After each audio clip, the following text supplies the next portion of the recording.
Yo, what is up? This is your boy Guru back with a new video, and today I'm going to debut for you the new M48 Raumpanzer. But first, remember to subscribe and turn on your notifications if you are here for the first time, and it helps out my channel a lot, so I'll thank you for it.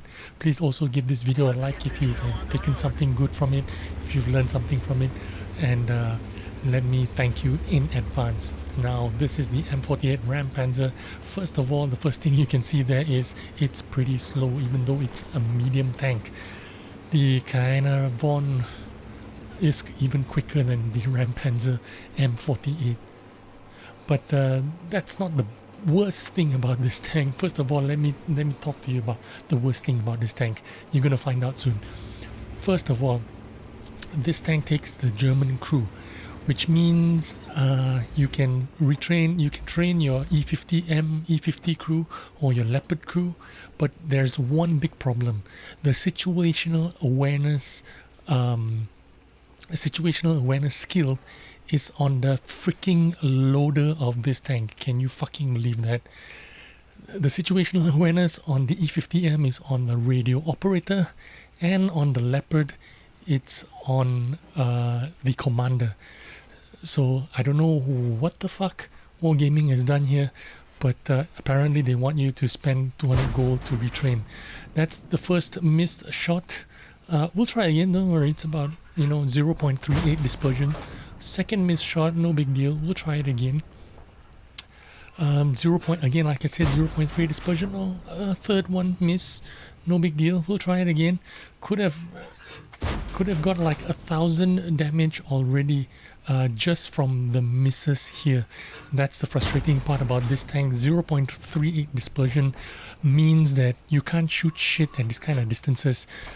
Maybe if I was... There you go, my first penetrating shot. Maybe if I had APCR shells it would have been a little bit better, but there you go, 0.38 dispersion. Really bad if you're shooting at something close to your maximum view range. It's 440 meters away those guys are, I suppose, so it doesn't work out all the time. It works out sometimes, but that's the problem with this tank. The good thing about this tank is the reload time is not bad. If you have all the skills and perks, you can get the reload time down to about 6.14 seconds, which is not bad. So this tank is like really good for close to medium distances, but the only problem is it has this freaking tumor on the turret. So when you are fighting close and medium distances, this tumor is like a real weak point that any tank can basically pen that tumor, right? So that's the only problem about this tank. And the other situation that you have with this tank is the top speed.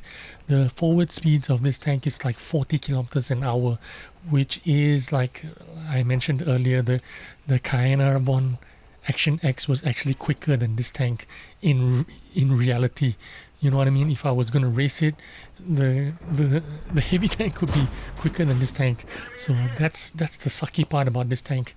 But other than that, we're talking about shell velocity on the AP shells, 900 plus shell velocity, which is not bad. I wouldn't say it's terrible. With the APCR shells, you'll get 1,177 shell velocity, which is like more like the acceptable kind of speed that you'd expect from APCR shells, I suppose.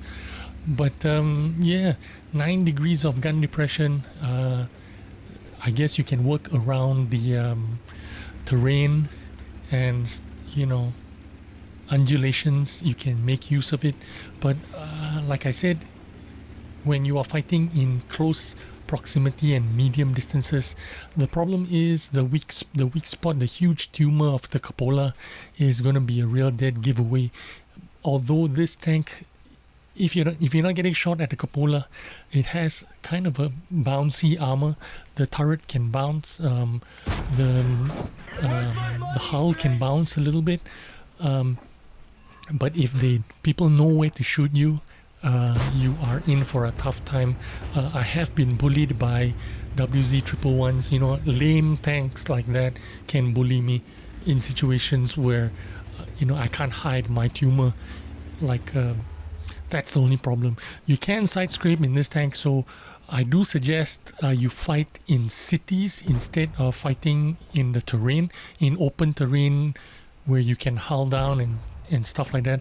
I don't find that those situations to be very advantageous for the M48 Raumpanzer. Instead, you take it into buildings and cities, fight around corners. You can use the front bucket to bait shots. You can actually side scrape with the bucket itself. It can bounce shots, and that's the cool thing about this tank. If you're gonna buy this tank, you're actually just gonna buy it because of the 3D modeling. That's the only reason you're gonna buy this tank. It looks freaking cool, but otherwise it plays like a regular tank, regular medium tank. Maybe it plays like a Pershing, I'm not too sure, but there is nothing too spectacular about this tank.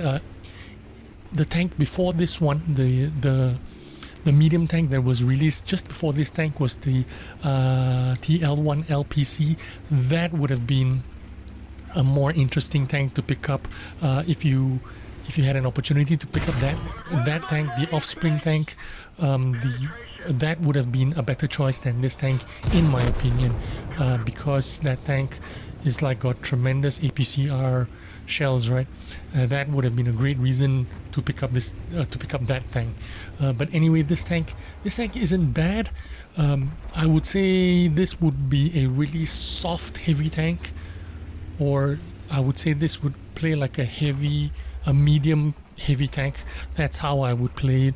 You'd have to take it up front to fight your enemies up close. You make use of the armor when you can. Of course, if you're facing tier 9s, tier 10s, you have no chance in hell of using the armor to block anything. You can get a few lucky bounces once in a while, but don't depend on it. This is a situation where it's an all tier 8 matchmaking, so I can bully this guy. I can bully most of the tanks that I come up with. I had when the UDES 1415 rushed me there, I could easily take him out because, you know, the UDES has a really slow reload speed, right? So that it's no problem for me to take him out. Plus, he already had most of his HP taken out. Whoops, I was thinking of shooting that guy, but I can't shoot him while I'm underwater. I need to get out of the water, so I'll try to close that distance down and see if I can get some tracking shots. I don't know if that's a tracking shot, but I'm trying. And if you are considering getting this tank, I think the only reason you would want to get this tank is just because of the way it looks. You know, the bucket, the tractor looks freaking amazing. You know, just get it for the looks. Don't get it for the performance, because it is quite mediocre in terms of performance. There's nothing too special about it. It's not a lousy tank, but it's I'd say it's a quote-unquote balanced tank, because it's not too overpowered. And in fact, it's not overpowered at all, and it's not weak. So I'd say it's a pretty balanced tank. The look is amazing. I love the bucket look, but in terms of performance, I'd say you'd be better off if you picked the TL1 LPC, the tank that was introduced before this tank. This was the first class, over 3000 damage. My platoon mate was in a TL1 LPC and he did even better than me, about the same kind of damage, but he had more XP than me. 84,000 credits there because I was firing mostly AP shells, and that's my opinion on this tank. Pretty slow tank, reload time is pretty good, shooting from a distance is pretty crap. I hope you enjoyed this video. If you have, please, if you made it this far, give this video a like. Thanks for watching, and I'll see you on the next one. Bye bye.